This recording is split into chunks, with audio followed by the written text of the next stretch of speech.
газар. Бүрдэн 6 промпт оруулаад өөрийнхөө хүснээр 6 зураг гаргаж авна гэсэн үг. Одоо ингэ харж байгаа одоо ингэ 6 оруулсан. Одоо ингээд бүх 6 промптыг оруулж өгч юм. За одоо бүгдээрээ энэ гаргаж өгсөн 6 7 зургийнхаа бүгдээрээ чанарыг нь сайн харъя за. Эхний зураг энэ 2 дахь зураг энэ байна. 3 дахь нь энэ байна. 4 дахь нь.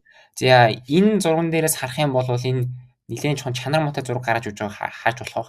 Яг уу энэ хүний сая царайг нь оруулсан. Гэтэ бусад хүмүүсийнхаа царайг харах юм бол нүүрнийхаа хэлбэрийн тэрийг та нар хардаа. Чи энэ хүний нүүрний хэлбэр, энэ хүний нүрний хэлбэр, энэ хүний нүрний хэлбэрийг харж байгаа. Тэгэхээр энэ бол нэг олон хүн гаргасан юм зураг генерейт хийхдээ бол нэлээд муу байгаа бол харж байгаа. Окей.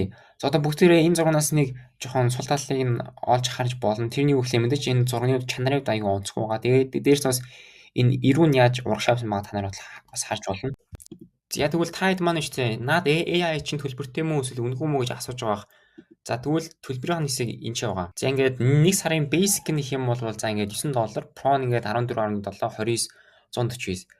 Хэрвээ багаараа ингээд авах юм бол $63.2 байж байгааг харж байгаа. Тэгэхээр энэ чинээс та нар юу гэж харж болох вэ гэх юм бол та нар биш үү?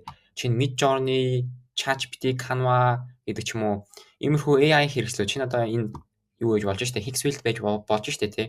Иймэрхүү AI-ыг ашиглаад та нар чанартай дүрс бичлэг, видео, зураг гаргаж аваад та нар хэрвээ мөнгө хийя гэх юм бол штэ та нар заавал ийм subscription төлнө. Тэгээд энэ subscription-ыг үстэй та нарт бүр амьдрал дээр чинь юугаар ойрхон буулгаж болох вэ гэх юм бол штэ.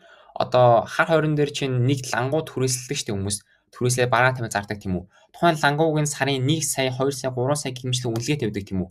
Тэгвэл яг AI-ийн ертөнцид одоо тэр лангууны тэгээд одоо сарын түрээс гэдэг нь одоо энэ subscription нөхгүй юу. Тэгэхээр та нар үнэхээр биштэй AI-ыг ашиглаад та нар үнэхээр мөнгө олох гэж байгаа бол угаасаа тухайн хамгийн